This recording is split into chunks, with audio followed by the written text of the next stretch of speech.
Hi, I'm Imi. I'm the author of Mapping the Human Mind, a philosophical journey through time, thought and consciousness. I'll be reading it one chapter at a time. This is Chapter 2, The Dawn of Ritual, Movement Towards Memory. In 2013, archaeologists Rick Hunter and Stephen Tucker found themselves crawling through the narrow, pitch-black chambers of South Africa's Rising Star Cave. The air was thick, the space claustrophobic, and the rock walls pressed in with every movement. Their headlamps flickered over bones, not scattered randomly, but carefully placed deep inside the cave. And these weren't just any bones. They didn't belong to early Homo sapiens. They belonged to something else. Something unexpected. These were the remains of Homo naledi, a small-brained hominin species that, according to prevailing theories, shouldn't have been capable of anything resembling complex behaviour. And yet, here the bones were, deliberately deposited in hidden, hard-to-reach spaces. The implications were profound. Homo naledi lived hundreds of thousands of years ago, but their treatment of the dead suggests symbolic thought, perhaps even reverence. Recent evidence of fire in these deep chambers adds another layer. It wasn't just intentional burial. It was navigation, illumination, and possibly ritual activity in spaces entirely removed from daily life. If so, the roots of belief stretch far deeper into our evolutionary past than we previously imagined. This discovery didn't merely upend archaeological assumptions, it revealed something more fundamental, a shared psychological trait, the ability to assign meaning beyond immediate survival. Burial here meant more than disposal, it meant intention, remembrance, perhaps even the spark of early spirituality.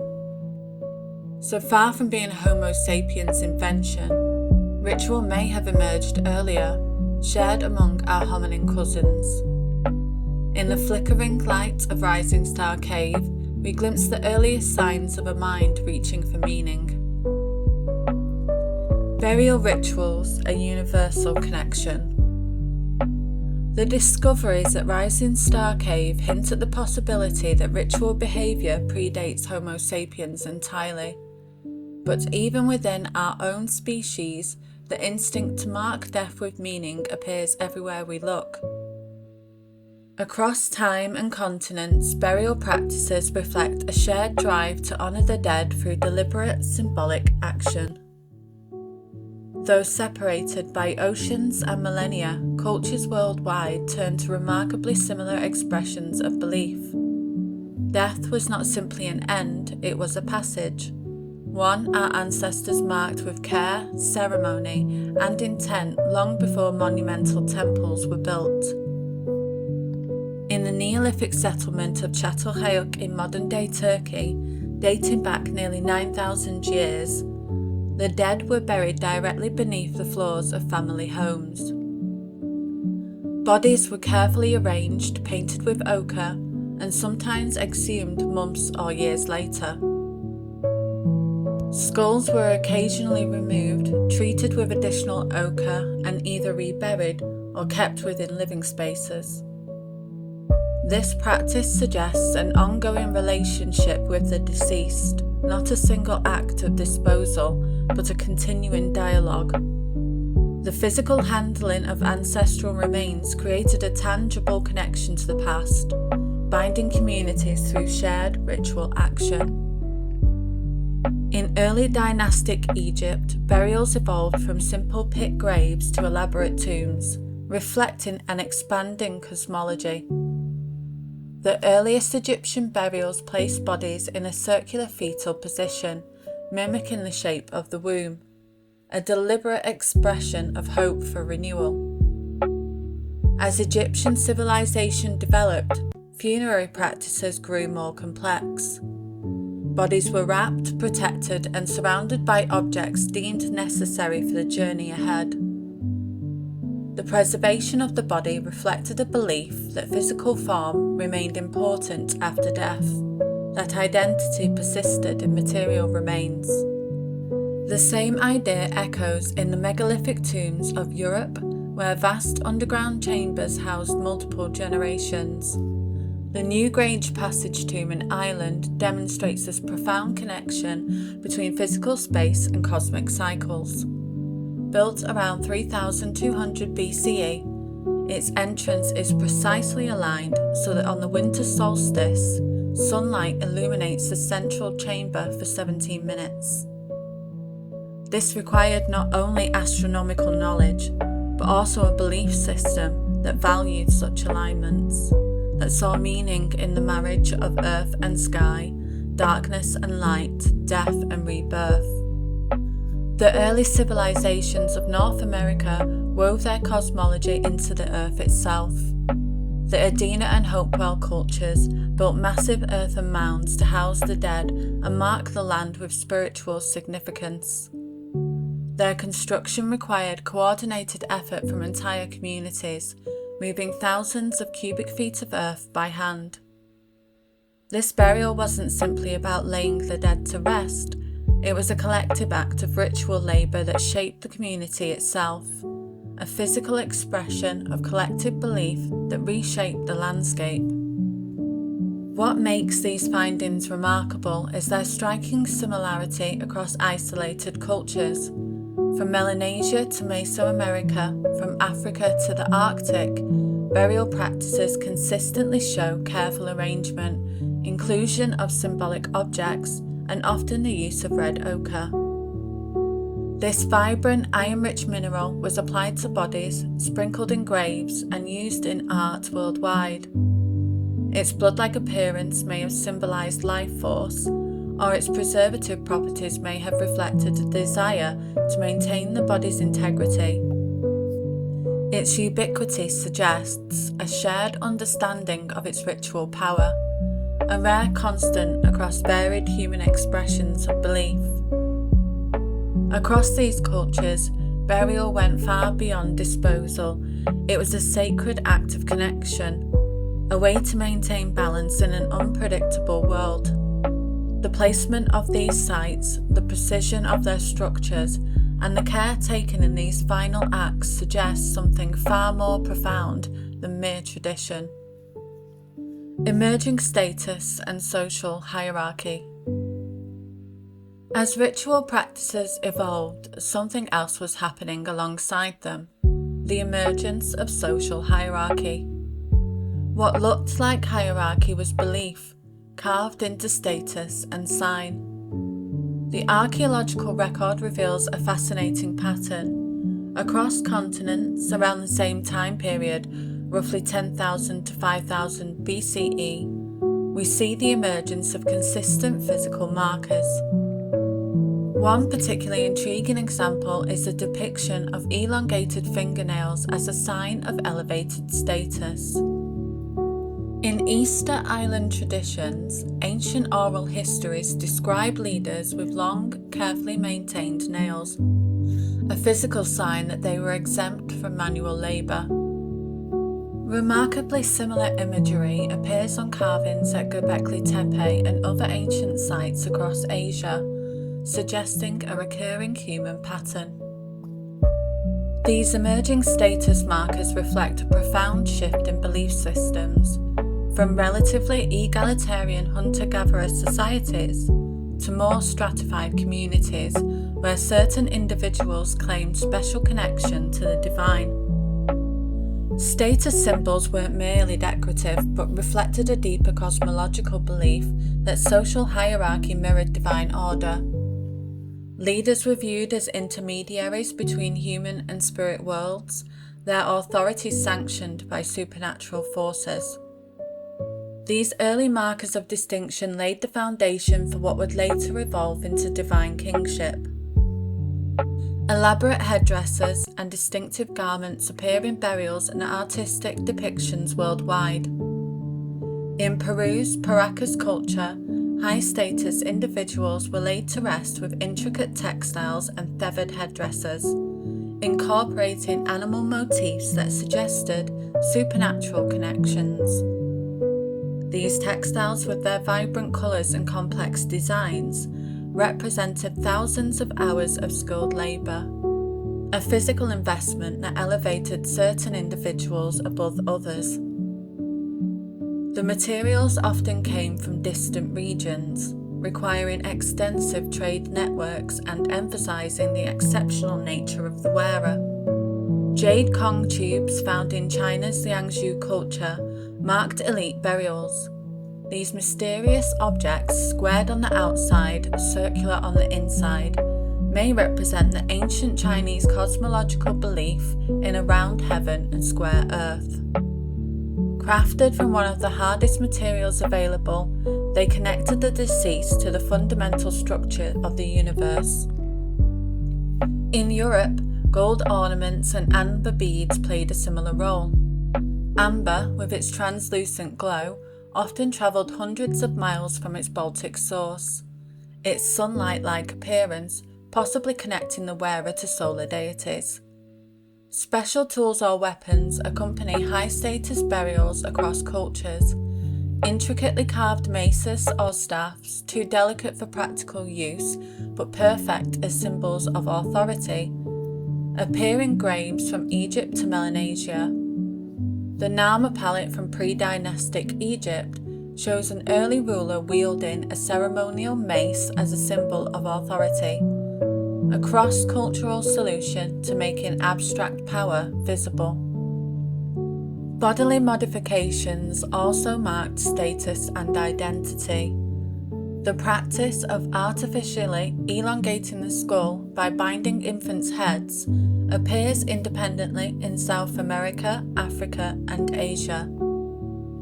The Paraca skulls of Peru show cranial binding so extreme that it fundamentally altered head shape, a physical transformation marking certain individuals from birth as different, possibly closer to divine forms. That parents would subject their children to such permanent modification speaks to the power of the belief system, a conviction that these individuals were destined for distinct cosmic roles. And high-status individuals didn't just live differently, they experienced rituals differently. Special platforms, elevated seats, and restricted ceremonial spaces embodied a worldview where social hierarchy wasn't merely practical, it was cosmic. The royal graves of Ur in Mesopotamia vividly illustrate this. Rulers buried with extraordinary wealth and, in some cases, sacrificed attendants positioned in their service roles, creating a microcosm of social order preserved for eternity. So why did similar status systems emerge independently across the globe? Is there something in human psychology that produces hierarchy once population or resource levels reach a tipping point? Or does the physical manifestation of status fulfill a deeper need, to make abstract power visible, to render social difference tangible and therefore real? The physical markers we uncover in the archaeological record offer more than insight into status. They reveal how belief systems began to shape, justify, and formalize social difference. These expressions of power and meaning weren't isolated. They set the stage for something larger, the construction of entire ritual landscapes. Göbekli Tepe, the first temple. You climb a hill in silence, a dust rising around your feet as the horizon stretches wide beneath an ancient sky. At the summit, stone giants emerge from the earth, T-shaped pillars weathered but unbowed by time. They form circles as if gathering in eternal ceremony.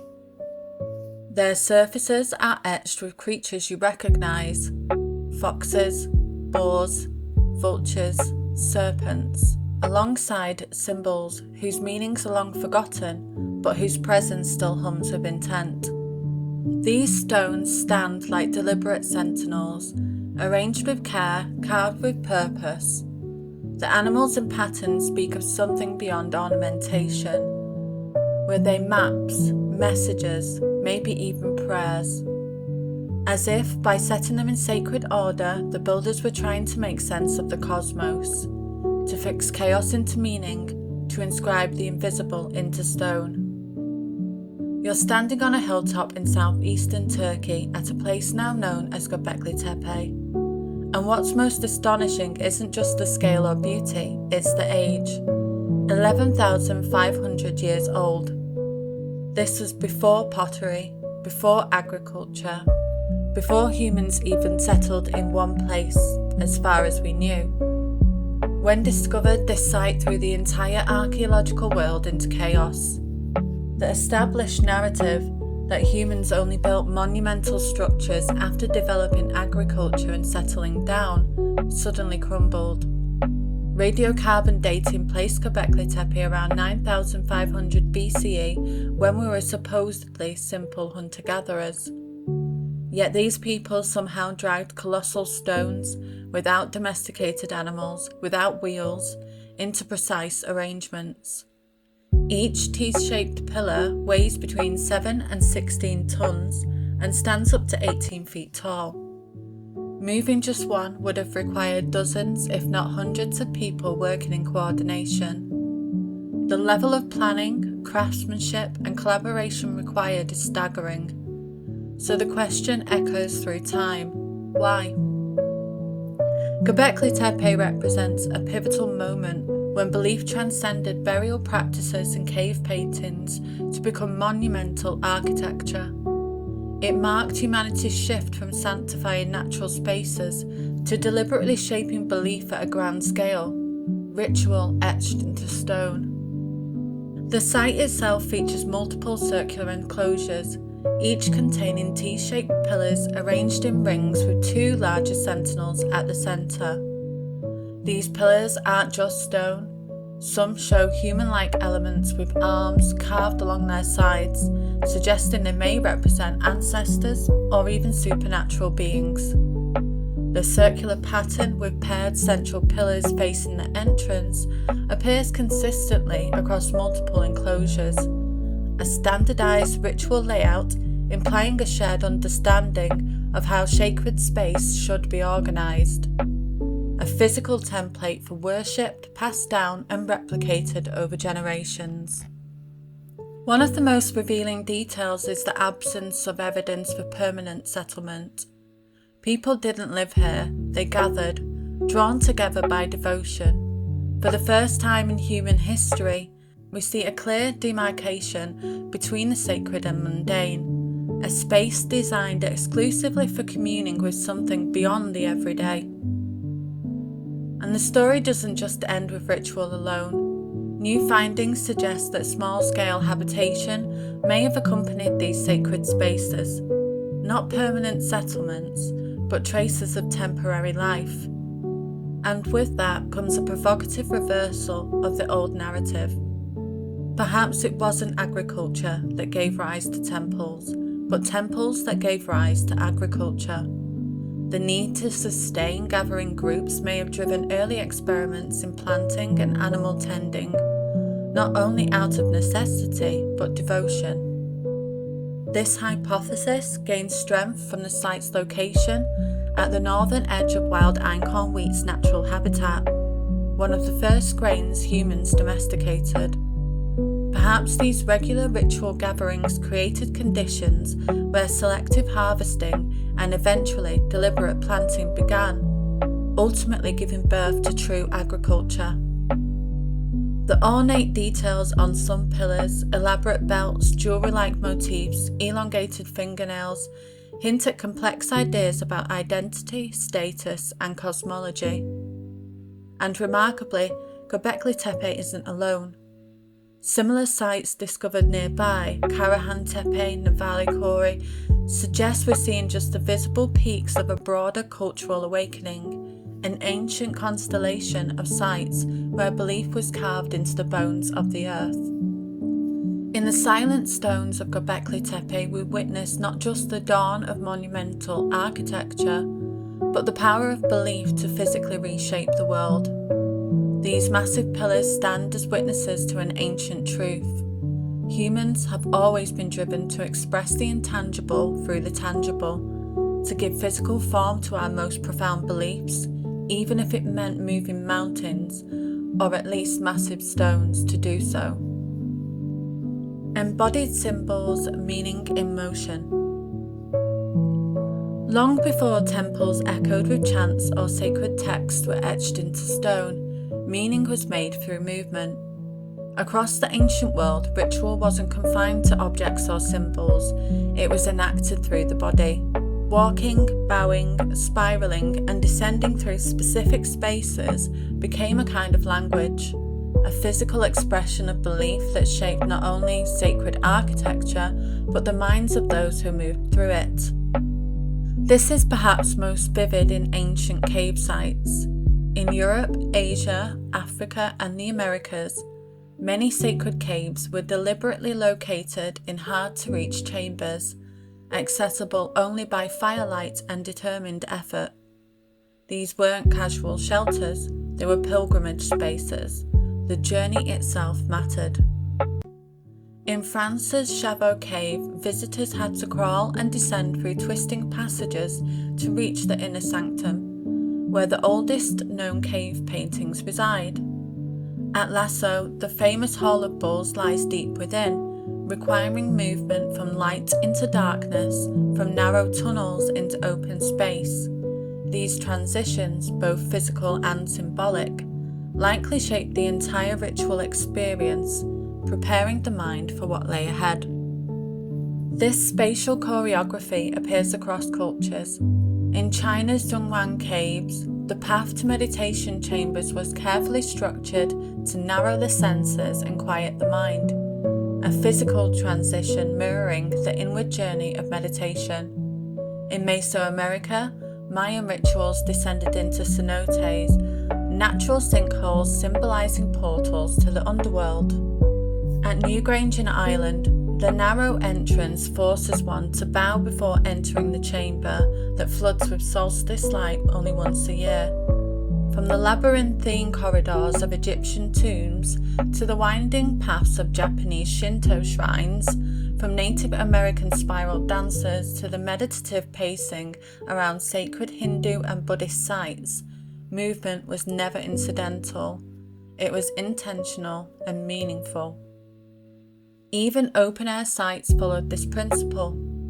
The processional avenues of Avebury and Stonehenge guided participants along ritual paths aligned with celestial events.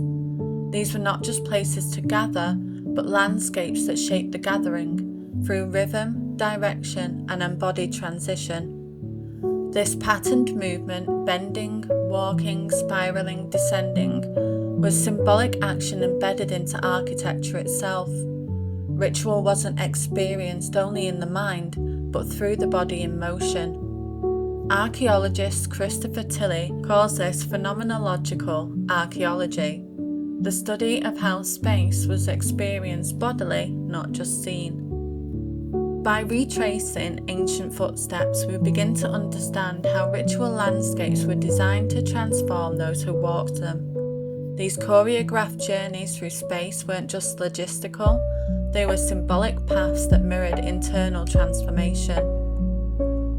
These physical pathways would later evolve into fully immersive environments where light, sound, and structure worked together to produce collective experiences of transcendence. The physical manifestation of belief. The human urge to give form to the unseen shaped more than objects, it shaped worlds. A carved stone, a painted chamber, a body laid with care, each became a vessel for meaning, a way to carry belief beyond the moment it was felt.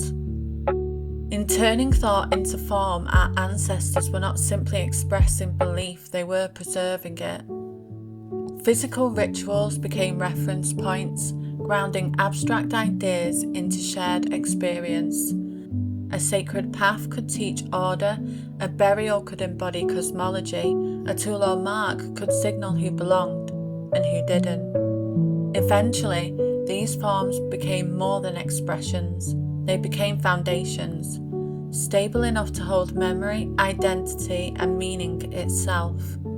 Belief no longer lived only in minds or movements, it began to live in things, and soon those things would begin to speak. Thank you for listening to Beyond the Narrative.